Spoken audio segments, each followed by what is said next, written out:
ꯉꯁꯤꯒꯤ ꯌꯥꯝꯅ ꯅꯨꯡꯉꯥꯏꯔꯕ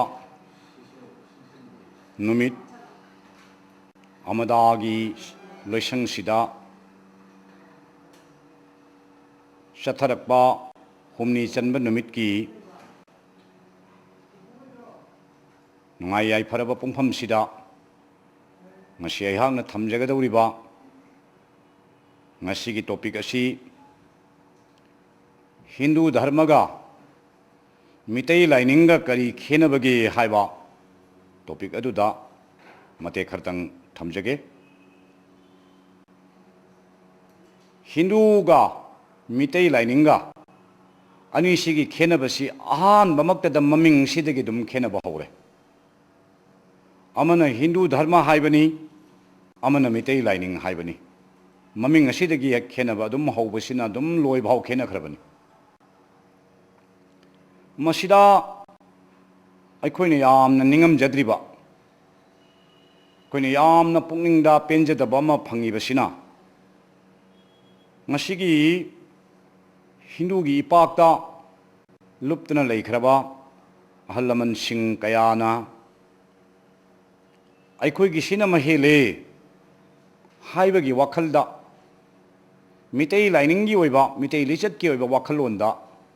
साद अनी फाव थंबीदब मागी हिंदूगी चनबी हिंदूगी हौनबी मतुंग इंदना दुम चतखिबदुना मितई मरोन ngangi हाइबदु तंगायरबा अतैदि करीमते यावदब मितई ओइना पोक्चरमबगी मितई लोन ngangbदु तनी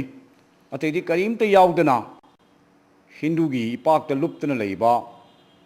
अखोइगी खुनाइसिगी मनुंगदा मसिंग यामना लेखिबा मसिनी अखोइना वारिबसि हाइबदि लुग्रबा हिंदूगी इरेनुंगदा लुप्तना लेखरबसिंगदु अखोइना करम्बा पांबै सिजिनरगा अदुगुम्बा मियोइसिंग अदुबु चिंखटपा ngamgdagi हाइबसि खनबदा वाखन्ना लांबा फंगदबा खनबदा वाना थोकपा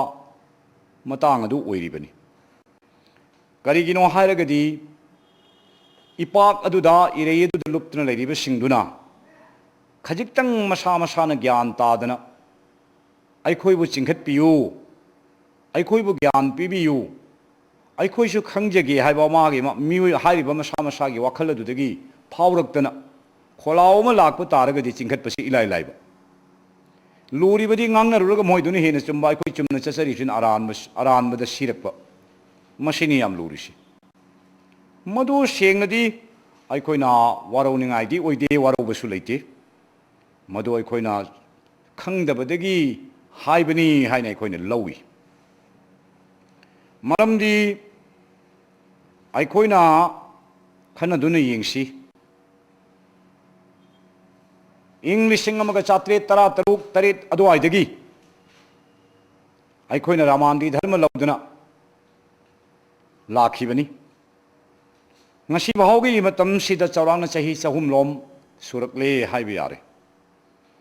ꯆꯍꯤ 300 ꯆꯨꯞꯅ ꯂꯥꯏꯆꯨꯈꯤꯕ ꯄꯣꯠ ꯑꯃ ꯑꯣꯏꯕꯅ ꯄꯣꯠꯁꯤ ꯇꯔꯥꯏ ꯇꯔꯥꯏꯅ ꯍꯦꯛ ꯀꯣꯛꯊꯣꯛꯄꯗꯤ ꯏꯟꯊꯣꯛꯈꯤꯕꯗꯤ ꯌꯥꯔꯔꯣꯏꯗꯕ ꯃꯥꯡꯍꯟꯕ ꯌꯥꯔꯔꯣꯏꯗꯕ ꯑꯗꯨꯒꯨꯝꯕ ꯄꯣꯠꯁꯛ ꯑꯃꯅꯤ ꯑꯗꯨꯝ ꯑꯣꯏꯅꯃꯛ मतम कुइना फेंगदना थम्मुबा कोल्हिंगना मक्सनग्रबदु लंगनबा होनबदा नोंमन फेंगबा निनी फेंगबा हुमनी फेंगबनदि लंगवाइबा यादे मसे मतम खरा नोंमगी लेप्तना फेंगबा ताई तत्तना फेंगगदि हानगी कोलदुगी चपचाबा मागी मंगालदु थोगलकनी कोलमना लंगभम थोकपदु लंगकनी अदु फेंगबदि मतम खरा संगबा ताई मसिनी अखोइना हुजि खनगदौरिसि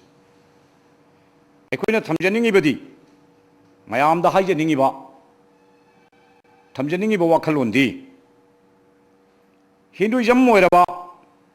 रामांदी चटपसु ओइसनु नत्रगा गौरांग धर्म चटप मीसु ओइसनु अदुगुम्बा हिंदुगी पाकता लुप्तना लेरबसिंगदुगी युमथोंग खुदिंगमक्ता सनामहिगी खुबमदि अदुमक ngasisu यारी लैमरेन खुबम अपोकप खुबम हाइबा लाइफम अहुमसिदि ताइबंग युमथोंग मितई खुनाई चा पुनमकी युमथोंग दंग सिसु लई मसिदि गौरा हाइबा लैत्रे हिंदू हाइबा लैत्रे मितई हाइबा लैत्रे सनामहि युमलाई हाइबा सिदि मिपुंग खुदिंगना लालि खंदरुरगदि यामना ज्ञान ताबा याबनी ꯑꯩꯈꯣꯏꯅ ꯍꯤꯟꯗꯨꯏꯖꯝ ꯑꯣꯏꯈ꯭ꯔꯕꯁꯨ ꯂꯥꯏꯅꯤꯡ ꯂꯥꯏꯁꯣꯟ ꯃꯤꯉꯣꯟꯗ ꯃꯤꯒꯤ ꯃꯔꯣꯟꯗ ꯁꯣꯟꯈ꯭ꯔꯕꯁꯨ ꯏꯃꯨꯡꯁꯤꯗ ꯏꯄꯥ ꯏꯄꯨꯅ ꯊꯝꯕꯤꯔꯝꯕ ꯏꯄꯥ ꯏꯄꯨ ꯍꯥꯛꯇꯛꯇꯒꯤ ꯆꯠꯅꯔꯛꯄ ꯂꯥꯏ ꯑꯃꯗꯤ ꯑꯩꯈꯣꯏꯒ ꯁꯥꯒꯣꯟꯅꯔꯤ ꯍꯥꯏꯕꯁꯦ ꯑꯩꯈꯣꯏꯅ ꯃꯁꯤ ꯋꯥꯈꯜ ꯈꯟꯕ ꯉꯝꯃꯒꯗꯤ ꯌꯥꯝ ꯂꯥꯏꯅ ꯑꯩꯈꯣꯏꯒꯤ ꯃꯝꯃꯨꯔꯕ ꯑꯃꯨꯕ ꯐꯤꯖꯪꯅ ꯀꯨꯞꯁꯜꯂꯨꯔꯕ ꯃꯌꯦꯛ ꯂꯥꯔꯕ ꯃꯤꯇꯩ ꯂꯥꯏꯅꯤꯡꯁꯤ ꯏꯃꯨꯡꯗꯨꯗ ꯂꯤꯡꯉꯤꯕ ꯂꯥꯏꯒꯤ ꯈꯨꯕꯝꯗꯨꯅ ꯃꯔꯝ ꯑꯣꯏꯗꯅ ꯅꯤꯡꯁꯤꯡꯕꯗ ꯂꯥꯏꯅ ꯊꯣꯛꯄ ꯌꯥꯕ ꯈꯪꯅꯅꯕ ꯊꯤꯔꯛꯄꯗ ꯏꯂꯥꯏ ꯂꯥꯏꯅ ꯐꯪꯕ ꯌꯥꯕꯒꯤ ꯂꯝꯕꯤꯗꯤ ꯆꯥꯎꯅ ꯂꯩꯔꯤꯕꯅꯤ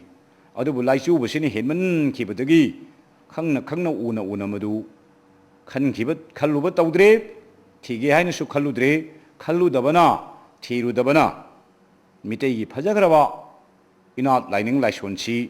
ꯇꯨꯡꯑꯣꯏꯅꯔꯝꯂꯒ ꯃꯤꯒꯤ ꯃꯤꯇꯧ ꯇꯝꯕ ꯃꯤꯒꯤ ꯆꯠꯅꯕꯤꯗ ꯌꯨꯝꯐꯝ ꯑꯣꯏꯗꯅ ꯃꯤꯒꯤ ꯃꯔꯣꯟꯅ ꯁꯣꯟꯕ ꯃꯤꯒꯤ ꯃꯔꯣꯟꯅ ꯁꯛꯄ ꯑꯗꯨꯅ ꯑꯩꯈꯣꯏꯒꯤ ꯑꯊꯣꯏꯕ ꯑꯣꯏꯔꯦ ꯃꯥꯂꯦꯝꯁꯤꯗ ꯍꯤꯟꯗꯨꯗꯒꯤ ꯍꯦꯟꯕ ꯑꯃ ꯂꯩꯇ꯭ꯔꯦ ꯍꯥꯏꯕ ꯋꯥꯈꯜ ꯑꯗꯨꯅ ꯃꯤꯗꯨꯒꯤ ꯃꯁꯥꯗ ꯆꯨꯁꯟꯈꯤꯕꯗꯒꯤ ꯑꯩꯈꯣꯏꯒꯤ ꯏꯅꯥꯠ ꯂꯥꯏꯅꯤꯡ ꯂꯥꯏꯁꯣꯟꯁꯤ ꯉꯁꯤ ꯃꯌꯦꯡ ꯇꯥꯔꯛꯂꯤꯕꯅꯤ ꯀꯁꯥꯔ ꯂꯝꯗꯝꯗ ꯂꯩꯕ ꯑꯍꯜ ꯂꯃꯟꯁꯤꯡꯒ ꯐꯝꯃꯤꯟꯅꯕꯗ ꯑꯍꯟꯁꯤꯡꯅ ꯍꯥꯏꯔꯛꯄ ꯋꯥ ꯃꯌꯥꯝ ꯑꯃ ꯑꯩꯈꯣꯏ ꯇꯥꯕ ꯐꯪꯏ ꯖꯒꯠ ꯁꯪꯁꯥꯔꯁꯤꯗ ꯍꯤꯟꯗꯨ ꯙꯔꯃꯗꯒꯤ ꯍꯦꯟꯅ ꯐꯖꯕ ꯀꯔꯤ ꯂꯩ ꯃꯁꯤꯗꯒꯤ ꯍꯦꯟꯕ ꯑꯃ ꯂꯩꯇ꯭ꯔꯕꯅꯤ ꯙꯔꯃ ꯍꯥꯏꯗꯨꯅ ꯂꯩꯔꯤꯕ ꯄꯨꯝꯅꯃꯛꯀꯤ ꯃꯅꯨꯡꯗꯒꯤ ꯍꯤꯟꯗꯨ ꯍꯥꯏꯕꯁꯤꯅ ꯄꯨꯝꯅꯃꯛꯀꯤ ꯑꯊꯣꯏꯕꯅꯤ ꯀ ꯍꯥꯏꯗꯅ ꯍꯥꯏꯔꯛꯄ ꯑꯍꯜ ꯂꯃꯟꯁꯤꯡ ꯃꯌꯥꯝ ꯑꯃ ꯑꯩꯈꯣꯏ ꯊꯦꯡꯅꯔꯛꯏ ꯃꯗꯨ ꯉꯝꯅꯅꯕ ꯑꯍꯟꯁꯤꯡꯗꯨꯒ ꯌꯩꯍꯠꯇꯅ ꯌꯦꯠꯅꯕ ꯇꯥꯔꯒꯗꯤ ꯈꯠꯅꯕ ꯇꯥꯔꯛꯏ ꯄꯣꯠꯁꯤꯗꯤ ꯈꯠꯅꯔꯒꯗꯤ ꯊꯣꯛꯄ ꯌꯥꯕ ꯄꯣꯠ ꯅꯠꯇꯕꯅꯤꯅ ꯑꯗꯨꯒ ꯉꯥꯏꯍꯥꯛ ꯄꯨꯡ ꯑꯃ ꯄꯨꯡꯈꯥꯏ ꯑꯃ ꯐꯝꯃꯤꯟꯅꯕꯗ ꯑꯗꯨꯛ ꯊꯤꯅ ꯂꯥꯏꯆꯨꯈ꯭ꯔꯕꯗꯨ ꯀꯣꯛꯍꯟꯕ ꯉꯝꯕꯒꯤ ꯈꯨꯗꯣꯡꯆꯥꯕꯗꯨ ꯂꯩꯇꯕꯅ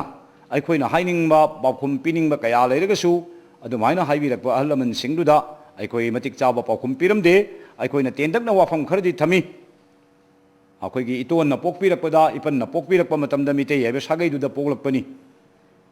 ꯕꯪꯒꯥꯂꯤ ꯃꯔꯣꯟꯅ ꯃꯥ ꯍꯥꯏ ꯏꯪꯒ꯭ꯔꯦꯖꯤꯅ ꯃꯥꯗꯔ ꯍꯥꯏ ꯑꯩꯈꯣꯏꯅ ꯏꯃꯥ ꯀꯧꯔꯤ ꯑꯩꯈꯣꯏ ꯏꯇꯣꯟꯈꯣꯏꯁꯨ ꯏꯃꯥ ꯍꯥꯏꯅ ꯑꯗꯨꯝ ꯀꯧꯕꯤꯔꯝꯒꯗꯧ ꯃꯥꯜꯂꯤ ꯑꯗꯨꯅ ꯏꯃꯥ ꯍꯥꯏꯕ ꯅꯨꯡꯁꯤꯈ꯭ꯔꯕ ꯃꯤꯡꯒꯧꯗꯨ ꯏꯇꯣꯟꯒꯤ ꯂꯥꯏꯌꯦꯡꯗꯨꯅ ꯀꯧꯕꯤꯔꯤꯕꯅꯤꯅ ꯏꯃꯥꯒꯤ ꯅꯨꯡꯁꯤꯕ ꯃꯤꯡꯂꯦꯟꯗꯨꯃꯗꯤ ꯊꯥꯗꯣꯛꯄꯤꯅꯨ ꯑꯩꯈꯣꯏ ꯑꯇꯩ ꯑꯃꯨꯛ ꯍꯥꯏꯖꯅꯤꯡꯉꯥꯏ ꯂꯩꯇꯦ ꯀ ꯍꯥꯏꯔꯒ ꯇꯦꯟꯅ ꯍꯥꯏꯔꯝꯃꯒ ꯈꯪꯕ ꯌꯥꯔꯒꯅ ꯈꯪꯍꯧꯔꯁꯅꯨ ꯈꯪꯗ꯭ꯔꯒꯅ ꯃꯪꯗ ꯇꯥꯕꯗꯧꯅ ꯑꯗꯨꯝ ꯂꯩꯍꯧꯔꯁꯅꯨ ꯍꯥꯏꯅ ꯊꯝꯃꯝꯕꯅꯤ ꯀꯔꯤꯒꯤꯅꯣ ꯍꯥꯏꯔꯒꯗꯤ ꯃꯣꯏꯒ ꯐꯝꯃꯤꯟꯅꯕꯒꯤ ꯈꯟꯅ ꯅꯩꯅꯕꯒꯤ ꯃꯇꯝꯗꯨ ꯐꯪꯗꯕꯅ ꯑꯩꯈꯣꯏꯅ ꯈꯜꯂꯤ ꯃꯇꯝꯗ ꯑꯗꯨꯒꯨꯝꯕ ꯑꯍꯜ ꯂꯃꯟꯁꯤꯡꯁꯤ ꯅꯤꯅꯤ ꯑꯃ ꯍꯨꯝꯅꯤ ꯑꯃ ꯐꯝꯃꯤꯟꯅꯗꯅ ꯃꯣꯏꯗ ꯑꯦꯋꯥꯔꯅꯦꯁ ꯄꯤꯗꯅ ꯈꯟꯅ ꯅꯩꯅꯕꯒꯤ ꯇꯥꯡꯀꯛ ꯑꯃ ꯂꯧꯗꯅ ꯑꯋꯥꯠꯄ ꯑꯍꯦꯟꯕ ꯂꯧꯁꯤꯡ ꯄꯤꯊꯣꯛ ꯄꯤꯁꯤꯟ ꯇꯧꯅꯗꯅ ꯑꯍꯜ ꯂꯃꯟꯁꯤꯡꯁꯤꯒ ꯑꯣꯔ ꯂꯝꯗꯝꯗꯨꯒꯤ ꯄ꯭ꯔꯖꯥ ꯃꯤꯌꯥꯝꯒ ꯄꯨꯟꯅ ꯐꯝꯃꯤꯟꯅꯗꯅ ꯋꯥꯈꯜꯂꯣꯟꯁꯤ ꯐꯥꯎꯗꯣꯛ ꯐꯥꯎꯖꯤꯟ ꯇꯧꯅꯕ ꯅꯣꯂꯦꯖ ꯁꯤꯌꯥꯔ ꯇꯧꯅꯕ ꯃꯗꯨꯒꯤ ꯇꯉꯥꯏꯐꯗꯕ ꯊꯕꯛꯇꯨ ꯑꯩꯈꯣꯏꯒꯤ ꯃꯥꯡꯁꯤꯗ ꯇꯥꯅ ꯂꯩꯔꯕꯅꯤ ꯑꯗꯨꯕꯨ ꯑꯩꯈꯣꯏꯁꯨ ꯃꯗꯨ ꯉꯛꯇ ꯁꯨꯔꯒ ꯍꯤꯡꯕꯗꯤ ꯅꯠꯇꯕꯅꯤ나 ꯃꯗꯨꯃꯛꯅ ꯑꯩꯒꯤ ꯊꯕꯛ ꯑꯃ ꯑꯣꯏꯅ ꯂꯩꯇꯕꯅꯤꯅ ꯑꯇꯣꯞꯄ ꯊꯕꯛ ꯀꯌꯥ ꯑꯃꯁꯨ ꯃꯥꯡꯗ ꯇꯥꯔꯤꯕꯅꯤꯅ ꯑꯃꯁꯨ ꯁꯣꯏꯗꯅꯕ ꯍꯣꯠꯅꯔꯛꯄꯗ ꯍꯥꯏꯔꯤꯕꯗꯨ ꯄꯨꯛꯅꯤꯡꯅ ꯅꯤꯡꯖꯔꯒꯁꯨ ꯇꯧꯒꯦ ꯍꯥꯏꯅ ꯈꯟꯕ ꯂꯩꯈ꯭ꯔꯒꯁꯨ ꯍꯦꯛꯇ ꯄꯥꯡꯊꯣꯛꯎꯕ ꯉꯝꯗꯦ ꯃꯇꯝ ꯀꯨꯏꯅ ꯈꯟꯗꯅ ꯂꯥꯛꯄꯅꯤ ꯁꯨꯃꯥꯏꯅ ꯑꯩꯈꯣꯏꯒꯤ ꯃꯌꯥꯝꯁꯤ ꯄꯨꯟꯅ ꯐꯝꯃꯤꯟꯅꯔꯒ ꯃꯌꯥꯝꯗ ꯑꯩꯈꯣꯏꯒꯤ ꯑꯦꯋꯥꯔꯅꯦꯁ ꯄꯤꯗꯅ ꯃꯌꯥꯝꯁꯤꯒ ꯐꯝꯃꯤꯟꯅꯗꯅ ꯑꯩꯈꯣꯏꯒꯤ ꯅꯣꯂꯦꯖꯁꯤ ꯁꯤꯌꯥꯔ ꯇꯧꯃꯤꯟꯅꯗꯅ ꯑꯈꯪ ꯈꯪꯗ ꯄꯨꯝꯅꯃꯛ ꯅꯩꯅꯗꯅ ꯑꯩꯅ ꯉꯥꯡꯉꯤꯕꯗꯨꯒꯤ ꯃꯅꯨꯡꯗ ꯑꯔꯥꯟ ꯑꯍꯣꯏ ꯀꯌꯥ ꯌꯥꯎꯔꯒꯁꯨ ꯑꯈꯪ ꯑꯍꯩ ꯇꯥꯕꯤꯔꯤꯕꯁꯤꯡꯗꯨꯒꯤ ꯃꯥꯏꯀꯩꯗꯒꯤ ꯇꯥꯗꯅ ꯃꯥꯃꯅ ꯉꯥꯡꯕꯤꯔꯤꯕꯗꯨ ꯑꯗꯨ ꯐꯥꯎꯗꯤ ꯐꯖꯩ ꯑꯗꯨꯃꯗꯤ ꯈꯤꯇꯪ ꯁꯣꯏꯔ ꯃꯥꯜꯂꯦ ꯀ ꯍꯥꯏꯗꯅ ꯃꯦꯟꯈꯠꯄꯤꯔꯛꯄ ꯃꯗꯨꯗ ꯑꯩꯒꯤꯁꯨ ꯂꯧꯁꯤꯡ ꯑꯣꯏꯍꯧꯕ ꯑꯩꯈꯣꯏꯅ ꯉꯥꯡꯖꯔꯤꯕꯁꯤ ꯁꯦꯡꯅ ꯃꯌꯥꯝꯗ ꯀ꯭ꯂꯥꯁ ꯇꯧꯗꯅ ꯇꯥꯛꯄꯤ ꯇꯝꯕꯤꯕ ꯅꯠꯇꯦ ꯑꯩꯅ ꯈꯪꯖꯕꯗꯨ ꯃꯌꯥꯝꯗ ꯐꯣꯡꯗꯣꯛꯑꯒ ꯃꯌꯥꯝꯗꯨꯅ ꯇꯥꯕꯤꯔꯒ ꯇꯥꯔꯤꯕ ꯋꯥꯍꯩꯗꯨꯒꯤ ꯃꯇꯨꯡ ꯏꯟꯅ ꯃꯗꯨꯃꯗꯤ ꯈꯤꯇꯪ ꯁꯣꯏꯔ ꯃꯥꯜꯂꯦ ꯃꯁꯤꯃꯗꯤ ꯈꯤꯇꯪ ꯆꯤꯡꯅꯩ ꯀ ꯍꯥꯏꯕꯅꯆꯤꯡꯕ ꯋꯥꯈꯜꯂꯣꯟ ꯊꯝꯕꯤꯔꯛꯇꯅ ꯑꯩꯈꯣꯏꯗꯁꯨ ꯌꯥꯝꯅ ꯀꯥꯟꯅꯕ ꯄꯔꯥ ꯑꯃ ꯑꯣꯏꯖꯅꯕꯒꯤ ꯋꯥꯈꯜꯂꯣꯟꯅꯤ ꯑꯩꯈꯣꯏꯅ ꯊꯝꯖꯔꯤꯁꯤ ꯑꯗꯨꯅ ꯑꯩꯅ ꯉꯥꯡꯉꯤꯁꯤꯃꯛꯅ ꯃꯌꯥꯝ ꯄꯨꯝꯅꯃꯛꯇ ꯄꯔꯥ ꯑꯣꯏꯕꯤꯌꯨ ꯃꯁꯤꯅ ꯑꯔꯦꯞꯄꯅꯤ ꯃꯁꯤꯃꯛ ꯆꯠꯀꯗꯕꯅꯤ ꯍꯥꯏꯕꯗꯨ ꯅꯠꯇꯦ ꯑꯩꯅ ꯊꯝꯖꯔꯤꯕ ꯑꯩꯅ ꯉꯥꯡꯖꯔꯤꯕ ꯍꯥꯏꯖꯔꯤꯕ ꯃꯌꯥꯝꯁꯤ ꯇꯥꯕꯤꯔꯒ ꯃꯁꯤꯗꯒꯤ ꯑꯋꯥꯠꯄꯗꯨ ꯍꯥꯞꯀꯠꯄꯤꯌꯨ ꯑꯍꯦꯟꯕꯗꯨꯅ ꯂꯧꯊꯣꯛꯄꯤꯔꯒ ꯃꯆꯤ ꯑꯣꯏꯕꯁꯤꯡꯗꯨ ꯂꯧꯈꯠꯄꯤꯗꯅ ꯑꯩꯈꯣꯏ ꯑꯆꯨꯝꯕ ꯂꯝꯕꯤ ꯂꯝꯗꯥꯡ ꯑꯃꯗ ꯄꯨꯟꯅ ꯆꯠꯃꯤꯟꯅꯁꯤ ꯍꯥꯏꯕ ꯋꯥꯈꯜꯂꯣꯟꯗꯨꯅꯤ ꯑꯩꯈꯣꯏꯅ ꯉꯁꯤ ꯊꯝꯖꯅꯤꯡꯉꯤꯕꯁꯤ ꯑꯗꯨꯅ ꯑꯁꯨꯒꯨꯝꯕ ꯂꯨꯔꯕ ꯇꯥꯡꯀꯛꯁꯤꯗ ꯑꯩꯈꯣꯏ ꯃꯁꯦꯟ ꯅꯥꯛꯄꯛ ꯇꯥꯟꯅꯗꯅ ꯃꯥꯅ ꯍꯤꯟꯗꯨꯅꯤ ꯃꯥꯅ ꯃꯤꯇꯩꯅꯤ ꯀ ꯍꯥꯏꯗꯅ ꯃꯨꯛꯅꯗꯅ ꯂꯩꯔꯒꯗꯤ ꯑꯩꯈꯣꯏ ꯆꯥꯎꯈꯠ ꯂꯝꯗꯥꯡꯗ ꯆꯪꯁꯟꯕꯁꯤ ꯌꯥꯝꯅ ꯂꯨꯏ ꯑꯩꯈꯣꯏ ꯍꯧꯖꯤꯛ ꯃꯥꯟꯅꯕꯒꯤ ꯃꯊꯧꯅꯤ ꯑꯗꯨꯅ ꯖꯅꯅꯦꯇꯥ ꯏꯔꯥꯕꯣꯠꯅ ꯃꯥꯅ ꯏꯕ ꯏꯁꯩ ꯑꯃꯗ ꯖꯣꯏ ꯖꯣꯏ ꯑꯄꯨꯟꯕꯒꯤ ꯖꯣꯏ ꯍꯥꯏꯕꯁꯤ ꯅꯦꯇꯥ ꯑꯁꯤꯒꯤ ꯏꯁꯩꯅꯤ ꯖꯣꯏ ꯑꯣꯏꯕ ꯃꯥꯏ ꯄꯥꯛꯄ ꯍꯥꯏꯕꯁꯤ ꯑꯩꯈꯣꯏ ꯄꯨꯟꯁꯤꯟꯃꯤꯟꯅꯕ ꯇꯥꯏ ꯑꯄꯨꯟꯕ ꯂꯩꯇ꯭ꯔꯒꯗꯤ ꯃꯥꯏ ꯄꯥꯛꯄ ꯖꯣꯏ ꯑꯣꯏꯕ ꯍꯥꯏꯕꯗꯨ ꯂꯩꯇꯦ ꯂꯥꯟꯉꯝ ꯐꯤꯔꯥꯟ ꯊꯦꯠꯀꯦ ꯍꯥꯏꯔꯒꯗꯤ ꯑꯩꯈꯣꯏ ꯄꯨꯟꯕ ꯇꯥꯏ ꯍꯥꯏꯕꯁꯤ ꯖꯅꯅꯦꯇꯥꯒꯤ ꯊꯃꯣꯏꯗꯒꯤ ꯊꯣꯛꯂꯛꯄ ꯌꯥꯝꯅ ꯐꯖꯈ꯭ꯔꯕ ꯂꯩꯋꯥꯒꯨꯝꯕ ꯋꯥꯍꯩꯅꯤ ꯏꯁꯩ ꯑꯗꯨ ꯉꯁꯤꯅ ꯂꯩꯋꯥ ꯑꯣꯏꯔꯔꯤꯕꯅꯤ ꯃꯗꯨꯒꯤ ꯅꯦꯇꯥ ꯑꯁꯤꯒꯤ ꯄꯥꯎꯇꯥꯛ ꯑꯩꯈꯣꯏꯅ ꯅꯤꯡꯁꯤꯡꯕ ꯆꯨꯝꯃꯤ ꯉꯥꯕꯨ ꯇꯨꯡꯑꯣꯏꯅ ꯊꯝꯕꯗꯤ ꯂꯥꯟꯒꯅꯤ ꯃꯔꯝ ꯑꯗꯨꯅ ꯍꯧꯖꯤꯛ ꯑꯩꯈꯣꯏ ꯑꯃꯨꯛꯇꯪ ꯃꯈꯥ ꯇꯥꯅ ꯅꯩꯅꯗꯨꯅ ꯌꯦꯡꯁꯤ ꯙꯔꯃꯒꯤ ꯈꯦꯟꯅꯕꯁꯤ ꯌꯥꯝ ꯁꯦꯡꯅ ꯃꯤ ꯑꯃ ꯁꯤꯔꯦ ꯃꯤ ꯑꯃ ꯁꯤꯕ ꯃꯇꯝꯗ ꯍꯤꯟꯗꯨꯒꯤ ꯆꯠꯅꯕꯤ ꯃꯇꯨꯡ ꯏꯟꯅ ꯑꯁꯇꯤ ꯁꯟꯆꯣꯟ ꯁꯟꯖꯣꯏ ꯍꯥꯏꯗꯅ ꯃꯉꯥꯅꯤ ꯊꯧꯔꯝ ꯄꯥꯡꯊꯣꯛꯏ ꯇꯔꯥꯅꯤꯊꯣꯏꯅꯤꯗ ꯌꯨꯝ ꯁꯦꯡꯕ ꯆꯇꯨꯔꯊ ꯁꯥꯟꯇꯤ ꯍꯥꯏꯗꯅ ꯕ꯭ꯔꯥꯍꯃꯟꯁꯤꯡꯅ ꯄꯨꯡ ꯃꯥꯡꯒꯪ ꯌꯥꯎꯅ ꯁꯦꯡꯗꯣꯛꯄꯒꯤ ꯊꯧꯔꯝ ꯑꯃ ꯂꯩ ꯃꯁꯤꯗ ꯄꯨꯡꯁꯦꯡ ꯁꯦꯡꯉꯦ ꯍꯥꯏꯔꯤ ꯇꯔꯥꯍꯨꯝꯗꯣꯏꯅꯤ ꯁꯨꯕ ꯅꯨꯃꯤꯠꯇ ꯁ꯭ꯔꯥꯗꯙ ꯃꯤꯇꯩꯅ ꯁꯣꯔꯥꯠ ꯍꯥꯏꯅ ꯁꯝꯅ ꯈꯪꯅꯔꯤꯕ ꯊꯧꯔꯝ ꯑꯁꯤ ꯊꯧꯔꯝꯅꯤ ꯑꯁꯨꯝꯅ ꯄꯥꯡꯊꯣꯛꯏ ꯃꯤꯇꯩꯅ ꯑꯁꯤ ꯊꯧꯔꯝꯁꯤ ꯇꯔꯦꯠꯅꯤꯗ ꯌꯨꯝ ꯁꯦꯡꯕ ꯅꯤꯄꯥꯜꯅꯤꯗ ꯊꯧꯔꯝ ꯇꯧꯕ ꯇꯔꯥꯅꯤꯗ ꯌꯨꯝ ꯁꯦꯡꯕ ꯇꯔꯥꯅꯤꯊꯣꯏꯅꯤꯗ ꯇꯔꯥꯃꯥꯊꯣꯏꯅꯤꯗ ꯊꯧꯔꯝ ꯇꯧꯕ ꯇꯔꯥꯅꯤꯊꯣꯏꯅꯤꯗ ꯁꯦꯡꯕ ꯇꯔꯥꯃꯔꯤꯅꯤꯗ ꯊꯧꯔꯝ ꯇꯧꯕ ꯁꯨꯃꯥꯏꯅ ꯃꯈꯜ ꯀꯌా ꯊꯣꯛꯅ ꯂꯩ ꯑꯗꯣ ꯃꯣꯏꯅ ꯁ꯭ꯔꯥꯗꯙ ꯍꯥꯏꯔꯦ ꯑꯩꯈꯣꯏ ꯃꯤꯇꯩꯅ ꯂꯥꯟꯅ ꯊꯧꯔꯝ ꯍꯥꯏ ꯂꯥꯟꯅ ꯊꯧꯔꯝꯁꯤ ꯑꯅꯧꯕ ꯂꯣꯟꯗ ꯁꯦꯝꯗꯣꯔꯛꯄ ꯐꯖꯕ ꯂꯣꯟꯗ ꯁꯦꯝꯕ ꯂꯣꯟꯅꯤ ꯁꯦꯡꯅꯃꯛ ꯑꯁꯤꯕꯒꯤ ꯊꯧꯔꯝꯁꯤꯗꯤ ꯉꯜꯂꯤꯉꯩ ꯃꯇꯝꯗ ꯂꯥꯟꯅ ꯊꯧꯔꯝ ꯀꯧꯔꯝꯗꯦ ꯍꯥꯏꯔꯝꯗꯦ ꯑꯁꯤꯕꯒꯤ ꯊꯧꯔꯝꯁꯤ ꯃꯤꯇꯩ ꯑꯩꯈꯣꯏꯅ ꯃꯉꯝ ꯊꯧꯔꯝ ꯍꯥꯏꯔꯝꯃꯤ ꯃꯉꯝ ꯊꯧꯔꯝ ꯍꯥꯏꯕꯁꯤ ꯌꯥꯝ ꯂꯤꯔꯕ ꯌꯥꯝ ꯐꯖꯕ ꯂꯣꯟꯅꯤ ꯑꯩꯈꯣꯏꯒꯤ ꯂꯣꯟꯒꯤ ꯋꯥꯍꯟꯊꯣꯛ ꯅꯩꯅꯔꯛꯄꯗꯁꯨ ꯌꯥꯝꯅꯃꯛ ꯆꯨꯝꯃꯕ ꯃꯁꯤ ꯉꯁꯤꯒꯤ ꯃꯤꯇꯩ ꯄꯥꯡꯒꯟ ꯈꯨꯟꯅꯥꯏꯗ ꯃꯉꯝ ꯍꯥꯏꯕ ꯋꯥꯍꯩꯁꯤ ꯉꯁꯤꯁꯨ ꯃꯣꯏꯅ ꯁꯤꯖꯤꯟꯅꯍꯧꯔꯤ ꯑꯩꯈꯣই ꯃꯤꯇꯩꯅ ꯃꯁꯤ ꯊꯥꯗꯣꯛꯇꯅ ꯁ꯭ꯔꯥꯗꯙ ꯀꯥꯏꯗꯅ ꯂꯥꯛꯈꯤꯕꯗꯒꯤ ꯃꯤꯇꯩꯒꯤ ꯂꯧꯁꯤꯡ ꯃꯤꯇꯩꯒꯤ ꯒ꯭ꯌꯥꯟꯁꯤ ꯐꯥꯎꯔꯛꯄꯗꯒꯤ ꯑꯃꯨꯛ ꯁꯦꯝꯗꯣꯔꯛꯇꯅ ꯂꯥꯟꯅ ꯊꯧꯔꯝ ꯀꯥꯏꯗꯅ ꯑꯅꯧꯕ ꯑꯃ ꯁꯤꯖꯤꯟꯅꯔꯛꯄꯅꯤ ꯑꯗꯨꯅ ꯁ꯭ꯔꯥꯗꯙꯁꯤꯗ ꯑꯁꯨꯃꯛ ꯅꯩꯅꯁꯤ ꯑꯩꯈꯣꯏꯒꯤ ꯍꯤꯟꯗꯨꯅ ꯁꯣꯜꯂꯤꯕ ꯁ꯭ꯔꯥꯗꯙꯁꯤ ꯑꯁꯇꯤ ꯁꯟꯖꯣꯟ ꯁꯟꯖꯣꯏꯕꯨ ꯑꯣꯏꯔꯁꯨ ꯁꯣꯔꯥꯠꯄꯨ ꯑꯣꯏꯔꯁꯨ ꯃꯁꯤꯗ ꯇꯧꯔꯤꯕ ꯅꯤꯌꯣꯝ ꯅꯤꯇꯤ ꯆꯠꯅꯕ ꯀꯥꯡꯂꯣꯟꯁꯤ ꯂꯣꯟ ꯏꯁꯩꯁꯤ ꯕꯪꯂꯥ ꯃꯔꯣꯟꯗ ꯁꯛꯏ ꯕꯪꯂꯥ ꯃꯔꯣꯟꯅ ꯁꯣꯜꯂꯤꯕꯗꯨ ꯁꯪꯁꯀ꯭ꯔꯤꯠꯅꯤ ꯁꯛꯏꯕꯗꯨꯅ ꯕꯪꯂꯥꯅꯤ ꯕꯪꯂꯥ ꯁꯪꯁꯀ꯭ꯔꯤꯠ ꯑꯁꯤ ꯈꯦꯟꯅꯕ ꯂꯩꯇꯦ ꯀꯔꯤꯒꯤꯅꯣ ꯍꯥꯏꯔꯒꯗꯤ ꯁꯪꯁꯀ꯭ꯔꯤꯠꯅ ꯃꯄꯥ ꯑꯣꯏꯔꯒ ꯁꯪꯁꯀ꯭ꯔꯤꯠꯅ ꯂꯣꯟ ꯈꯔ ꯄꯣꯛꯏ ꯀꯔꯝꯕ ꯂꯣꯟ ꯄꯣꯛꯏ ꯍꯤꯟꯗꯤ ꯕꯪꯂꯥ ꯇꯥꯃꯤꯜ ꯇꯦꯂꯨꯒꯨ ꯃꯂꯌꯥꯂꯝ ꯃꯟꯗ꯭ꯔꯥꯖꯤ ꯑꯁꯤꯅꯆꯤꯡꯕ ꯄꯥꯔꯁꯤ ꯄꯥꯅꯤꯅꯤꯅꯆꯤꯡꯕ ꯂꯣꯟ ꯃꯌꯥꯝꯁꯤ ꯁꯪꯁꯀ꯭ꯔꯤꯠꯅ ꯌꯨꯝꯐꯝ ꯑꯣꯏꯔꯒ ꯁꯟꯗꯣꯔꯛꯄꯅꯤ ꯑꯗꯨꯅ ꯁꯪꯁꯀ꯭ꯔꯤꯠꯅ ꯁꯣꯜꯂꯒ ꯕꯪꯂꯥꯅ ꯁꯛꯄ ꯍꯥꯏꯕꯁꯤ ꯇꯧꯔꯤꯕ ꯊꯧꯔꯝꯗꯨ ꯃꯄꯥ ꯃꯆꯥꯏ ꯊꯧꯔꯝꯅꯤ ꯍꯥꯏꯅ ꯊꯝꯖꯒꯦ ꯁꯪꯁꯀ꯭ꯔꯤꯠꯅ ꯃꯄꯥꯅꯤ ꯕꯪꯂꯥꯅ ꯃꯆꯥꯅꯤ ꯑꯗꯨꯅ ꯑꯗꯨꯒꯨꯝꯕ ꯑꯁꯤ ꯑꯅꯥꯒꯤ ꯊꯧꯔꯝ ꯂꯨꯍꯣꯡ ꯈꯣꯡꯗꯣꯡꯕꯒꯤ ꯊꯧꯔꯝ ꯑꯣꯏꯔꯁꯨ ꯁꯪꯁꯀ꯭ꯔꯤꯠꯅ ꯁꯣꯟꯕ ꯕꯪꯂꯥꯅ ꯁꯛꯄ ꯃꯁꯤ ꯍꯤꯟꯗꯨꯒꯤ ꯆꯠꯅꯕꯤꯅꯤ ꯃꯁꯤꯗ ꯑꯃꯨꯛ ꯑꯩꯈꯣꯏꯅ ꯌꯥꯝꯅ ꯀꯨꯞꯅ ꯅꯩꯅꯅꯤꯡꯉꯥꯏ ꯑꯣꯏꯔꯤꯕ ꯃꯌꯥꯝꯗ ꯃꯁꯤꯒꯤ ꯑꯀꯨꯞꯄ ꯋꯥꯈꯜꯂꯣꯟ ꯑꯃ ꯊꯝꯖꯅꯤꯡꯉꯤꯕꯅ ꯂꯨꯍꯣꯡꯕꯒꯤ ꯑꯣꯏꯅꯗꯤ ꯑꯃꯨꯛ ꯌꯥꯈ꯭ꯔꯁꯅꯨ ꯃꯗꯨꯒꯤ ꯋꯥꯐꯝꯗꯣ ꯑꯩ ꯃꯈꯥꯗ ꯁꯦꯡꯗꯣꯛꯆꯒꯦ ꯑꯁꯤꯕꯒꯤ ꯊꯧꯔꯝ ꯑꯩꯒꯤ ꯏꯆꯥ ꯑꯃ ꯅꯠꯇ꯭ꯔꯒ ꯏꯌꯥꯝꯕ ꯑꯃ ꯏꯃꯥ ꯅꯠꯇ꯭ꯔꯒ ꯏꯄꯥ ꯀꯅꯥꯒꯨꯝꯕ ꯑꯃ ꯂꯩꯈꯤꯗꯕꯁꯤꯗ ꯃꯁꯤꯗ ꯁꯛ ꯁꯣꯜꯂꯤꯕꯁꯤ ꯀꯔꯤ ꯑꯣꯏꯅ ꯁꯛꯏ ꯍꯥꯏꯔꯒꯗꯤ ꯔꯥꯙꯥ ꯀ꯭ꯔꯤꯁꯅ ꯑꯅꯤꯒꯤ ꯄ꯭ꯔꯦꯝ ꯔꯣꯁ ꯃꯈꯣꯏ ꯑꯅꯤꯒꯤ ꯅꯨꯡꯁꯤ ꯋꯥꯔꯤ ꯔꯥꯙꯥꯅ ꯀ꯭ꯔꯤꯁꯅꯕꯨ ꯀꯌꯥꯒꯤ ꯃꯇꯤꯛ ꯅꯤꯡꯖꯕ ꯀ꯭ꯔꯤꯁꯅꯅ ꯔꯥꯙꯥꯕꯨ ꯀꯌꯥꯝꯅ ꯅꯨꯡꯁꯤꯕ ꯃꯗꯨꯗ ꯔꯥꯙꯥꯒꯤ ꯈꯣꯡꯂꯣꯏ ꯑꯣꯏꯕꯤ ꯂꯣꯂꯤꯇꯥ ꯕꯤꯁꯥꯈꯥ चित्रा चंपकलता का हरिबा तुंग विद्या इंदुरेखा का हाइबी सखी सिंगदुना राधा की पांबई ओइरगा कृष्ण की मनाक यौननब होनबद कयामन मतेंग पांगखिबा सखी सिंगदुना राधा की मतेंग पांगन होनबद लोलिता सखीना असिन अरांग ओइदना बेम राधाबो कृष्ण फंगनब लंबी सिनबीबा असुगुम्बन चिंगबा राधा कृष्ण अनी की अपाम नुंगसीगी फजग्रबा प्रेम रोज की वारी असिना अईगी इयाम्ब नत्रग इपा नत्रग इमा सीबगी सोरात नमित असी थौरमदुदा मदुना सैरेंग ओइना लेंगगा ओजासिंगना सक्चनबिरे मसिदा अइना ngaibadi aigidi kanagumba ama leikhidabadugi pukning si nungsi nungonna leiba matamni mana khamnung sawa tankhibagi nungsi nungondana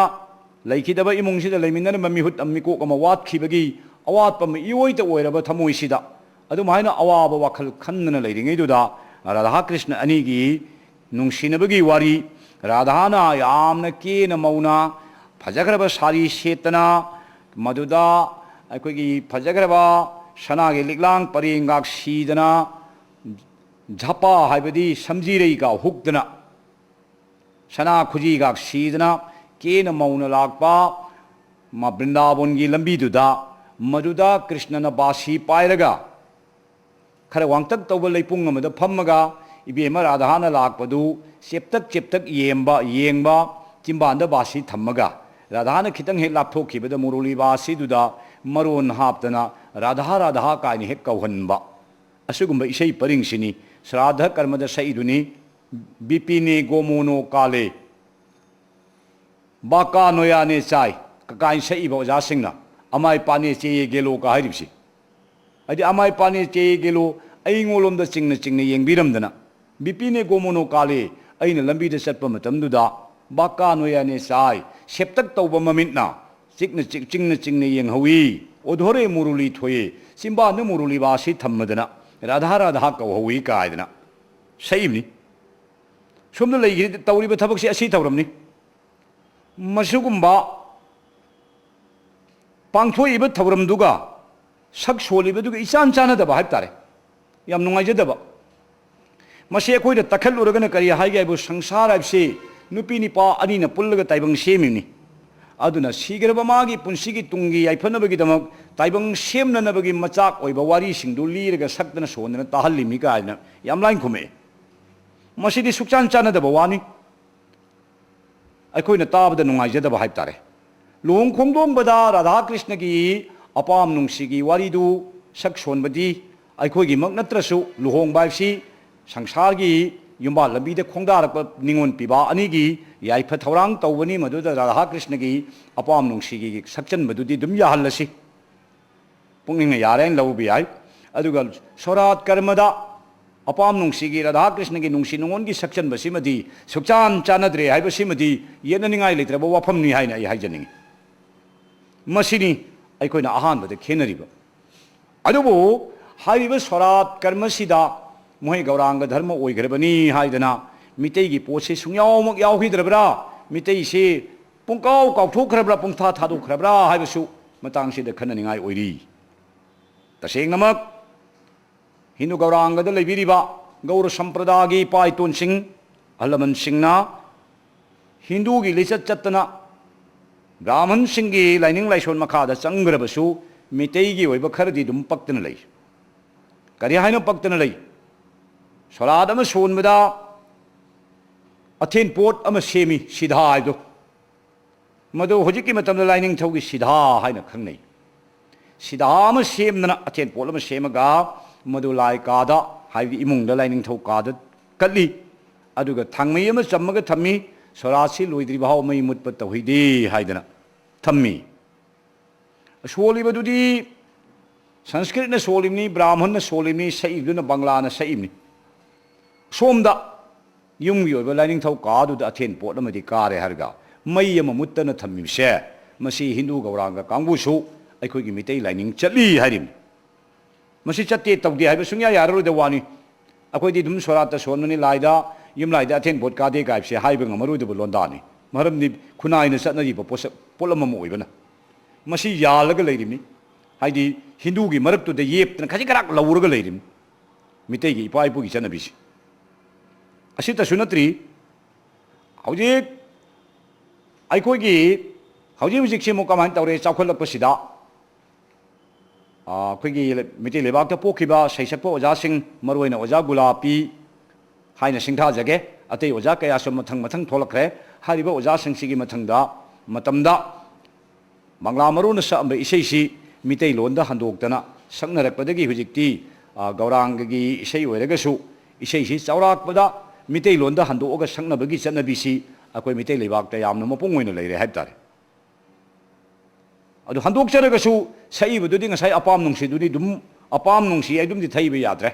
radha krishna ani gi koina bagi nungsi na bagi pamna bagi paring simde dum te yawrabani handoi do mitei lon da dumain dum hallimni ado wan thok to mi im lon do mitei lon oheli habi watani asini tawrise aduna akhoi gi sorat karmasida sumaina tawi adu gi sum yengsi mitei gi chanabida akhoi gi khulon ama leiri akhoi gi karigamba usop ama कईगम चक्चा हजानब ब्राह्मण सिंह थोंग थाक्तना हेक तौबदा सोरात कर्म बोइरसु तरपोन की Usopp ओइरसु Kong की Usopp ओइरसु सुमाइना समाज पुन्न चाबसिदा चारमदाइदा ब्राह्मण सिंहसिना महाप्रसाद ले आनंदी बलहरि बोलो हाइबसी ब्राह्मण सिंह की खोलावसी फंगकांदा मयामसिन चारि मयामसिन चाइ अदुगी चनबिदो मफम पुनमक्ता लेब्रा हारदि लेतब मफमसु याउरी करम मफम दो लेते है ज्ञाति भुजोन हाइबदी सागई ngaतंगबा सीब लोइरगा सोरात की ngahin चाहेलुबगी मतुंगदा सागई ngaतंगबा हाइबा थौरमसिददी ngसाइगी उसोप खुदिंगमक्ता चक्चा हाइजानब खुदिंगमक्ता ब्राह्मण सिंहना लाउरिबा महाप्रसाद ले आनंदे बोलो हरि बोलो सी लाउबा यादे मतमदुददी अयुंबुगी कनागुंबमगा माइबमगा अनिदु लेमिनरगा अमाइबदुना हंगी ngasi noina silliba chaksi karigi chakno hangbada yumbuduna masidi aikhoigi yambama ipallama ipama leikhidabagi nahan gai ngahin chahelubagi ngasi si sagai ngatangbagi numit thuodana nga chakse thongdana sinjaba chakni mayam cha chanaba sinjaba chakne na hang khumakpada adudi masidi noi sagai tagi chakni aikhoi mayam di chaba yadi hairabaduda युंबुदुना अदुदी मसी करी तौरगा चाबा यानी कम तौरगा यागदगे ओजाना उंत ताकबियु हाइबदा ओ नंग हाइरबनिना अदुदी मसीगी सुगुम चाकसे मतुंग मनाव अमुंग हन्न तौघिद्रा तौररोय हायु मतुंग मनाव तौघिद्रा अमुंग हन्न तौजररोय अदुदी तौररोय न वाकोंग सेन थाव हाइना वाकोंग Sen थारबा मतुंगदा ngatangbagi चाकसी मयामना चानी करिगिनो आबा सक्चा हाइजानबा उसो बासो खुदिंगमक्ता महाप्रसाद लेवानंदे बलहरि बोलो हाइरगा सिदिनरगा ngaतंग बदना लाउरमद्रिसे मसी अखोइगी हिंदूगी लिकलमदा चटलिबा गौरांग संप्रदायगी मनुंगदा मितैगी ओइबा पोट खरा खरा खरा मचेत मचेत खरा खरा लौरगा लेहौरिम पुंगना नानथोकपा ngamdadana मसी पुंगना नानथोकमगदी मितैसी पुंगमुत मुतखरदमनि मुत्तदना मचेत खरा खरा लौहौबदुना मैरिकपिना मैजावबि ओइरैनि हुजि सुमदौदना अखोइगी हिंदू लाइनिंगी मनुंगसिदा मितैगी लिचत कयामा मरकसिदा लौरगा लैरि अदु अमुंग नैनरगा यंगसि लुहोंगबा लुहोंगबसिदा अखोइना कुपना नैनबदा हिंदूगी लाइसोनी संस्कृतना सोली ब्राह्मण बोर कैना निंगोन पिबा अनिगी मंगोलगी तम बांग्लाना नत्रगा मितैलोना राधा कृष्ण की प्रेम रोस्ता सई ब्राह्मण सिंह बोरना फंगदौरिबा तांगबनदुगी मनाक्ता पीठा म येई यामना येइबदु मदु अनार्जगी मयेकनि अंजी मयेकतगी थोकपा अनार्ज मयेकनि तांत्रिकनि अखोइगी मितैगी ओइबा पलांदबीगुंबा अदुदगी चयोन तरेतगुंबा थवान मिचाकगुंबा अदुगुंबा मयेक नते अदुमाइन तौदना लुहोंबगी थौरमसे मपुंग ओइना हिंदुइजमगी पथापता होंगिनि हिंदुइजमदा होंगिबा अदुगुंबा लुहोंबदो मधु की मनुंगदसु मितै थौरम खरा यावरी मितै की ओइबा लिचत खरा यावरी मधुदी करमबनो करिनो मितै लिचत दुदा यावरिसे हाइब तारगदी लुहोंबदा पुरेइबा हैजिंग खराय अदुगा चेंगलुप नुंसांग हाइना पुरेइबा इंसांग नापी ngmu mitam nga हाइबा पोट खरसिदी मसी गौरांग की चनबी नते मसी मितै इपाई पुन सनरंबा ꯑꯗꯨꯒꯨꯝꯕ ꯀꯥꯡꯂꯣꯟꯗꯨꯒꯤ ꯃꯈꯥ ꯄꯣꯟꯅ ꯃꯗꯨꯒꯤ ꯃꯇꯨꯡ ꯏꯟꯅ ꯉꯁꯤꯐꯥꯎ ꯂꯤꯛꯂꯝꯗꯨꯗ ꯀꯥꯏꯗꯅ ꯂꯥꯛꯄ ꯄꯣꯠꯁꯛꯅꯤ ꯉꯃꯨ ꯃꯤꯇꯝ ꯉꯥꯁꯤꯗ ꯌꯦꯡꯀꯥꯟꯗ ꯋꯥꯔꯤ ꯇꯥꯕꯤ ꯏꯃꯥ ꯏꯟꯗꯣꯟꯁꯤꯡꯅ ꯃꯁꯤꯒꯤ ꯅꯨꯄꯤ ꯅꯤꯄꯥ ꯑꯅꯤꯁꯦ ꯅꯨꯄꯤꯅ ꯉꯝꯅ ꯄꯥꯟꯒꯅꯤ ꯅꯤꯄꯥꯅ ꯈꯔ ꯉꯝꯗꯧꯔꯤ ꯅꯨꯄꯤꯅ ꯈꯔ ꯉꯝꯗꯧꯔꯤ ꯅꯨꯄꯤꯒꯤ ꯈꯨꯗꯣꯝꯕꯤꯗ ꯂꯩꯗꯧꯔꯤ ꯀꯥꯏꯁꯤ ꯉꯃꯨ ꯃꯤꯇꯝ ꯉꯥ ꯌꯦꯡꯉ ꯍꯥꯏꯅꯔꯤꯕꯅꯤ ꯋꯥꯔꯤ ꯇꯥꯕ ꯏꯃꯥ ꯏꯟꯗꯣꯟꯁꯤꯡꯅ ꯃꯁꯤ ꯃꯤꯇꯩ ꯈꯨꯂꯣꯟꯅꯤ ꯃꯁꯤ ꯒꯧꯔꯥꯡꯒꯒꯤ ꯆꯠꯅꯕꯤ ꯅꯠꯇꯦ ꯑꯗꯨ ꯒꯧꯔꯥꯡꯒ ꯙꯔꯃ ꯆꯠꯂꯕꯁꯤꯡꯅꯁꯨ ꯃꯁꯤ ꯌꯥꯎꯗꯅ ꯅꯣꯡꯃꯇ ꯍꯣꯡꯈꯤꯕ ꯂꯩꯇꯦ ꯆꯠꯅꯕꯤꯁꯤ ꯁꯨꯀꯥꯏ ꯀꯥꯏꯍꯟꯗꯅ ꯂꯨꯍꯣꯡꯕ ꯃꯇꯝꯗ ꯍꯣꯡꯕ ꯇꯥꯔꯒꯗꯤ ꯃꯁꯤꯒꯤ ꯍꯣꯡꯕꯒꯤ ꯆꯠꯅꯕꯤ ꯆꯦꯡꯂꯨꯞ ꯅꯨꯡꯁꯥꯡ ꯄꯨꯕ ꯍꯩꯖꯤꯡ ꯈꯔꯥꯏ ꯄꯨꯕ ꯂꯥꯏꯄꯣꯠ ꯄꯨꯕ ꯑꯗꯨꯒ ꯑꯩꯈꯣꯏ ꯉꯃꯨ ꯃꯤꯇꯝ ꯉꯥ ꯍꯥꯏꯕꯁꯤꯃ ꯑꯗꯨꯝ ꯌꯥꯎꯔꯒ ꯂꯥꯛꯈ꯭ꯔꯕꯅꯤ ꯃꯁꯤ ꯒꯧꯔꯥꯡꯒ ꯀꯥꯡꯕꯨꯅ ꯉꯁꯤꯐꯥꯎ ꯁꯤꯖꯤꯟꯅꯔꯒ ꯂꯥꯛꯏ ꯇꯧꯗꯦ ꯍꯥꯏꯕ ꯌꯥꯔꯔꯣꯏꯗꯕ ꯀꯅꯥꯅꯁꯨ ꯇꯧꯗꯦ ꯍꯥꯏꯔꯒꯁꯨ ꯃꯗꯨ ꯃꯌꯥꯝꯅ ꯌꯥꯔꯔꯣꯏꯗꯕ ꯋꯥꯅꯤ ꯃꯔꯝꯗꯤ ꯈꯨꯟꯅꯥꯏꯅ ꯇꯧꯅꯔꯤ ꯄꯣꯠꯅꯤꯅ ꯃꯁꯤ ꯑꯩꯈꯣꯏꯒꯤ ꯃꯔꯛꯁꯤꯗ ꯌꯦꯞꯄꯒ ꯂꯥꯛꯏ ꯑꯩꯈꯣꯏ ꯃꯔꯛꯁꯤꯗ ꯃꯁꯤ ꯊꯥꯗꯣꯛꯄ ꯉꯝꯗꯅ ꯂꯥꯛꯑꯕꯅꯤ ꯂꯨꯍꯣꯡꯕꯗꯁꯨ ꯑꯗꯨꯅ ꯄꯣꯛꯄꯗ ꯁꯤꯕꯗ ꯍꯥꯏꯕ ꯇꯥꯔꯦ ꯁꯔꯥꯠꯇ ꯂꯨꯍꯣꯡꯕꯗ ꯒꯧꯔꯤꯖꯝꯒꯤ ꯆꯠꯊꯔꯤꯕ ꯊꯕꯛ ꯊꯧꯔꯝꯁꯤꯡꯒꯤ ꯃꯅꯨꯡꯗ ꯑꯩꯅ ꯃꯥꯡꯗ ꯊꯝꯖꯈ꯭ꯔꯤꯕ ꯃꯤꯇꯩꯒꯤ ꯑꯣꯏꯕ ꯄꯣꯠꯂꯝ ꯈꯔꯁꯦ ꯃꯁꯤ ꯂꯧꯗꯨꯅ ꯌꯦꯠꯇꯨꯅ ꯑꯗꯨꯝ ꯂꯥꯛꯈ꯭ꯔꯕꯅꯤ ꯆꯟꯗꯣꯟ ꯊꯤꯟꯕ ꯆꯟꯗꯣꯟ ꯊꯤꯟꯕꯒꯤ ꯃꯇꯥꯡꯁꯤꯗ ꯉꯁꯤꯒꯤ ꯑꯍꯜ ꯂꯃꯟꯁꯤꯡ ꯒꯧꯔꯥꯡꯒꯒꯤ ꯒꯧꯔꯤꯌꯥꯗ ꯂꯩꯕ ꯑꯍꯜ ꯂꯃꯟꯁꯤꯡꯅ ꯆꯟꯗꯣꯟꯁꯤ ꯄꯥꯛꯅ ꯃꯐꯝ ꯀꯌꯥꯗ ꯅꯝꯗꯅ ꯇꯧꯔꯒ ꯃꯗꯨ ꯌꯥꯝꯅ ꯁꯦꯡꯉꯦ ꯍꯥꯏꯅ ꯂꯧꯏ ꯆꯟꯗꯣꯟꯁꯤ ꯍꯦꯛ ꯎꯕꯗ ꯑꯃꯗꯤ ꯏꯔꯨꯖꯔꯝꯃꯅꯤ ꯆꯟꯗꯣꯟ ꯆꯋꯥ ꯉꯧꯔꯣꯛ ꯉꯧꯅ ꯊꯤꯟꯗꯨꯅ ꯂꯥꯛꯑꯦ ꯑꯣꯟꯊꯣꯛꯅ ꯒꯧꯔꯤꯌꯥ ꯇꯧꯏꯗ ꯃꯁꯤ ꯑꯍꯟꯁꯦ ꯁꯨꯃꯥꯏꯅ ꯎꯅꯩ ꯀꯔꯤꯒꯤ ꯃꯥꯅ ꯏꯔꯨꯖꯔꯣꯏ ꯇꯣꯛꯎ ꯃꯄꯥꯟꯗꯕꯨ ꯑꯗꯨꯝ ꯅꯧ ꯊꯤꯜꯂꯛꯑꯗꯤ ꯃꯥ ꯁꯦꯡꯉꯦ ꯂꯨꯖ ꯃꯥꯏꯊꯔꯒ ꯂꯥꯛꯄꯅꯤ ꯍꯥꯏꯅ ꯃꯤꯌꯥꯝꯅ ꯂꯧꯅꯩ ꯆꯟꯗꯣꯟꯒꯤ ꯀꯥꯟꯅꯕ ꯍꯥꯏꯕꯨ ꯃꯁꯨ ꯃꯉꯥꯏ ꯑꯗꯨꯒ ꯆꯟꯗꯣꯟ ꯊꯤꯜꯂꯤꯕꯁꯤꯒꯤ ꯀꯥꯟꯅꯕꯗꯤ ꯀꯔꯤꯅꯣ ꯍꯥꯏꯕꯁꯤ ꯃꯇꯥꯡꯁꯤꯗ ꯅꯩꯅꯅꯤꯡꯉꯥꯏ ꯑꯣꯏꯔꯤ ꯆꯟꯗꯣꯟ ꯊꯤꯟꯕꯒꯤ ꯂꯥꯏꯔꯤꯛꯁꯤ ꯚꯛꯇꯤ ꯇꯠꯇꯁꯥꯔ ꯀꯧꯏ ꯆꯟꯗꯣꯟ ꯊꯤꯟꯕꯒꯤ ꯃꯔꯝꯗ ꯏꯕ ꯂꯥꯏꯔꯤꯛꯁꯤ ꯚꯛꯇꯤ ꯇꯠꯇꯁꯥꯔ ꯀꯧꯕ ꯆꯟꯗꯣꯟ ꯊꯤꯟꯕꯒꯤ ꯃꯔꯝ ꯇꯥꯛꯄ ꯂꯥꯏꯔꯤꯛꯁꯦ ꯃꯁꯤꯗ ꯇꯤꯂꯣꯛꯙꯥꯔꯣꯟ ꯍꯥꯏꯗꯅ ꯆꯟꯗꯣꯟ ꯊꯤꯟꯕꯒꯤ ꯋꯥꯡꯉꯨꯂꯣꯟ ꯍꯥꯏꯗꯅ ꯂꯥꯏꯔꯤꯛꯁꯤꯗ ꯌꯥꯎꯔꯤ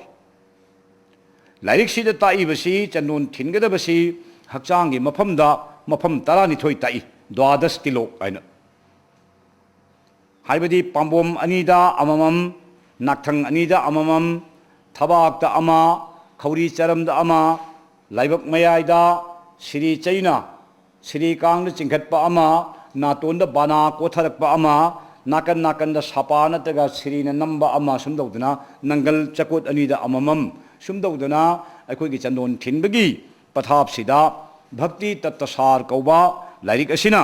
ꯗ꯭ꯋꯥꯗꯁ ꯇꯤꯂꯣꯛ ꯆꯟꯗꯣꯟꯒꯤ ꯃꯐꯝ 12 ꯍꯥꯏꯗꯅ ꯎꯄꯅꯤꯁꯠ ꯑꯁꯤꯗ ꯌꯥꯝꯅ ꯀꯨꯞꯅ ꯅꯩꯅꯔꯤ ꯑꯗꯨꯅ ꯍꯥꯏꯔꯤꯕ ꯆꯟꯗꯣꯟ ꯊꯤꯟꯕꯁꯤꯒꯤ ꯃꯇꯥꯡꯗ ꯌꯥꯝꯅ ꯀꯨꯞꯄꯤ ꯃꯁꯤ ꯆꯟꯗꯣꯟ ꯕꯤꯆꯥꯔ ꯍꯥꯏꯅ ꯇꯣꯉꯥꯟꯅ ꯂꯩ ꯃꯁꯤ ꯑꯩꯈꯣꯏ ꯌꯥꯝ ꯅꯩꯅꯅꯤꯡꯉꯥꯏ ꯑꯣꯏ ꯆꯟꯗꯣꯟ ꯊꯤꯟꯕꯒꯤ ꯃꯥꯡꯖꯕ ꯀꯥꯟꯅꯕ ꯅꯩꯅꯗꯣꯔꯤꯕꯅꯤ ꯃꯇꯥꯡꯁꯤꯗ ꯑꯗꯨꯅ ꯆꯟꯗꯣꯟ ꯊꯤꯜꯂꯤꯕꯁꯤꯒꯤ ꯀꯥꯟꯅꯕꯗꯨ ꯀꯔꯤꯅꯣ ꯃꯥꯡꯖꯕꯗꯨ ꯀꯔꯤꯅꯣ ꯃꯁꯤꯅꯤ ꯑꯩꯈꯣꯏꯅ ꯌꯥꯝ ꯅꯩꯅꯗꯣꯔꯤꯁꯤ ꯆꯟꯗꯣꯟ ꯊꯤꯟꯕꯒꯤ ꯀꯥꯟꯅꯕꯁꯤ ꯑꯃ ꯂꯩ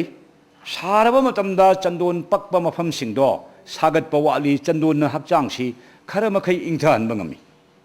ꯃꯁꯤꯃ ꯆꯟꯗꯣꯟ ꯊꯤꯟꯕꯒꯤ ꯀꯥꯟꯅꯕꯅꯤ ꯑꯗꯨꯅ ꯀꯅꯥꯒꯨꯝꯕ ꯑꯍꯜ ꯂꯃꯟꯁꯤꯡꯅ ꯆꯟꯗꯣꯟꯁꯤ ꯅꯩꯔꯒ ꯍꯛꯆꯥꯡꯗ ꯇꯩꯔꯤꯅꯤ ꯁꯥꯕ ꯃꯇꯝꯗ ꯍꯨꯃꯥꯡ ꯁꯧꯕ ꯋꯥꯠꯂꯤ ꯅꯨꯡꯁꯥꯒꯤ ꯃꯩꯁꯥꯗꯒꯤ ꯈꯤꯇꯪ ꯏꯪꯊꯍꯟꯕ ꯉꯝꯃꯤ ꯃꯁꯤ ꯆꯟꯗꯣꯟꯒꯤ ꯀꯥꯟꯅꯕꯅꯤ ꯑꯗꯨꯒ ꯇꯁꯦꯡꯅꯃꯛ ꯆꯟꯗꯣꯟꯒꯤ ꯃꯐꯝ ꯍꯛꯆꯥꯡ ꯀꯌꯥꯠꯀꯤ ꯑꯩꯅ ꯃꯥꯡꯗ ꯍꯥꯏꯖꯈꯤꯕ ꯃꯐꯝ ꯀꯌꯥꯠꯁꯤꯡꯁꯤꯗ ꯆꯟꯗꯣꯟ ꯊꯤꯜꯂꯤꯕꯁꯤꯒꯤ ꯀꯥꯟꯅꯕꯗꯤ ꯃꯣꯏꯅ ꯍꯥꯏꯔꯤꯕ ꯃꯐꯝꯁꯤꯡꯁꯤ ꯏꯁꯣꯔꯒꯤ ꯂꯩꯐꯝꯅꯤ ꯑꯗꯨꯅ ꯏꯁꯣꯔ ꯏꯕꯨꯡꯉꯣ ꯃꯥꯒꯤ ꯂꯩꯐꯝꯗꯨꯗ ꯑꯩꯈꯣꯏꯅ ꯆꯟꯗꯣꯟ ꯑꯁꯤ ꯊꯧꯒꯟ ꯇꯧꯔꯤꯕꯅꯤ ꯍꯥꯏꯅ ꯍꯥꯏ ꯑꯗꯨ ꯑꯣꯏꯔꯒꯗꯤ ꯑꯩꯅ ꯍꯥꯏꯖꯅꯤꯡꯉꯤꯕꯅ ꯍꯛꯆꯥꯡ ꯀꯌꯥꯁꯤꯗ ꯏꯁꯣꯔ ꯂꯩꯇꯕ ꯃꯐꯝ ꯀꯗꯥꯏ ꯂꯩꯒꯦ ꯍꯥꯏꯕꯁꯤꯃ ꯑꯩ ꯍꯪꯖꯅꯤꯡꯉꯤ ꯍꯛꯆꯥꯡ ꯀꯌꯥꯁꯤꯗ ꯈꯨꯗꯣꯝꯕꯤ ꯃꯇꯣꯟꯗ ꯇꯛ ꯍꯦꯛ ꯊꯦꯡꯉꯨ ꯄꯤꯛꯈ꯭ꯔꯕ ꯇꯨꯝ ꯑꯃꯅ ꯍꯦꯛꯇ ꯅꯥꯕ ꯐꯥꯎꯕꯅꯤ ꯀꯔꯤꯒꯤꯅꯣ ꯍꯥꯏꯕꯗꯤ ꯏꯁꯣꯔ ꯊꯋꯥꯏ ꯑꯣꯏꯔꯤꯕ ꯏꯁꯣꯔꯁꯦ ꯈꯨꯗꯣꯝ ꯃꯇꯣꯟꯁꯤꯒꯁꯨ ꯂꯩꯌꯦꯕ ꯁ꯭ꯋꯥꯏꯁꯤꯒ ꯀꯛ ꯍꯦꯛ ꯊꯤꯜꯂꯨ ꯍꯦꯛꯇ ꯅꯥꯏ ꯁꯤꯒꯁꯨ ꯏꯁꯣꯔ ꯂꯩ ꯈꯨꯁꯤꯒ ꯇꯛ ꯍꯦꯛ ꯊꯥꯎ ꯍꯦꯛꯇ ꯅꯥꯏ ꯁꯤꯒꯁꯨ ꯏꯁꯣꯔ ꯂꯩ ꯑꯗꯨꯅ ꯍꯛꯆꯥꯡ ꯀꯌꯥꯠꯀꯤ ꯃꯐꯝ ꯁꯤꯟꯕ ꯊꯨꯡꯅ ꯊꯋꯥꯏ ꯀꯧꯕ ꯏꯁꯣꯔꯁꯤꯅ ꯃꯐꯝ ꯄꯨꯝꯅꯃꯛꯇ ꯁꯤꯟꯕ ꯊꯨꯡꯅ ꯂꯩ ꯃꯔꯝ ꯑꯗꯨꯅ ꯑꯩꯒꯤ ꯍꯛꯆꯥꯡ ꯀꯌꯥꯠ ꯑꯁꯤꯒꯤ ꯃꯅꯨꯡꯗ ꯂꯥꯏ ꯂꯩꯇꯕ ꯃꯐꯝꯗꯤ ꯑꯃꯠꯇ ꯌꯥꯎꯗꯦ ꯍꯥꯏꯅ ꯑꯩ ꯍꯥꯏꯖꯒꯦ ꯃꯐꯝ ꯄꯨꯝꯅꯃꯛꯇ ꯂꯥꯏ ꯂꯩ ꯍꯛꯆꯥꯡ ꯀꯌꯥꯠꯁꯤꯒꯤ ꯃꯅꯨꯡꯗ ꯊꯋꯥꯏꯅ ꯁꯝꯅꯗꯕ ꯄꯣꯠ ꯈꯔ ꯌꯥꯎꯏ मदुदी करिनो हरगदी खुजिनगुंबा तुगुंबा समगुंबा कअगा नाद्रिबसे मसी थवाइना समनदे हारिबनि अदु मरु लेम्फुदुदि थवाइ लई मरु लेम्फुदुदि थवाइ लईबदगी कथथखरगा सांगदोकपा नाइरिबा चावखलपा नाइरिबसे थवाइदुना पाम्बई ओइरगा मा चावरपनि सांगकपनि अदु माक मकी मफमददि थवाइना नप्तना लैते अदुना कक्पदा नाद्रिबनि अतै अतै सिदी थवाइना मफम पुनमगा सिनबा थुंगना नप्तना लैग्रबनि थु थेंगुबदा नारिबा सोउबदा नारिबा का निंग्द्रिबा सो निंग्द्रिबा थेंगन निंग्द्रिबसे दुगिनि अदुना हक्चांग कयाचेगे मफम पुनमक्ता लाई लई हाइबसि मै थमजगे अदुना अहलमन सिंगना मफम 12 सि ईश्वरगी लैबमनि हाइदुना मफम सिदा चंदोन थिलिबनि हाइबसि मोइरोंगी ओइनदि चुमंबा याय मसि अखोइरोंगी ओइनदि सुकजुम जुमदे मरमदि लाई लैतबा मफमदि लैते मफम 12 दा लाई लैरबदि मफम पुनमक्ता लाई लई हाइना अखोइ थमजगे मसिनी चंदोन थिनबगी वांगुलोनसे अदुना अमना करी चंदोनसी अखोइना कराइदगी कमनौना थिलिनो हारगदी चंदोनसिदी मूर्तिका हाइब चंदोल अमा लई केशोर चंदोन हाइब अमा लई गोपी चंदोल हाइब अमा लई चंदोनसी मखल अहुम मरीनी अदु मूर्तिका हाइब चंदोनसिनी लाइनिंगबा अखोइ गौरांगदा लैरिबा अहलमन सिंगना थिनगदौरिबा चंदोनसी मूर्तिकानी मूर्तिकासे अखोइगी तुलसी मखोंदगी तुलसी बोंगदगी लौरगा थिनबसिनी हेना सेंगी हाइरिबनि अदुबो वृंदावन चटपसिंगना मूर्तिका हाइना चंदोल अमुबसि पुनरई अंगौबसिना गोपी चंदोल हारिबसिनी यांगंग मचु मानबदुना केशोर चंदोन हारिसिनी हारिबा चंदोन सिंगसी पुनरई चंदोन सिंगसी पुरागा मूर्तिकासी अहलमन सिंगना थिल्ली अदुगा हुजिकांगी अहलमन सिंगदी मूर्तिका नतबदा गोपी चंदोन थिनबसु दुम यावी अदु तसेंगनादी गोपी चंदोन सिदी अहलमन सिंगना थिनगदब नति अहलमन सिंगना गोपी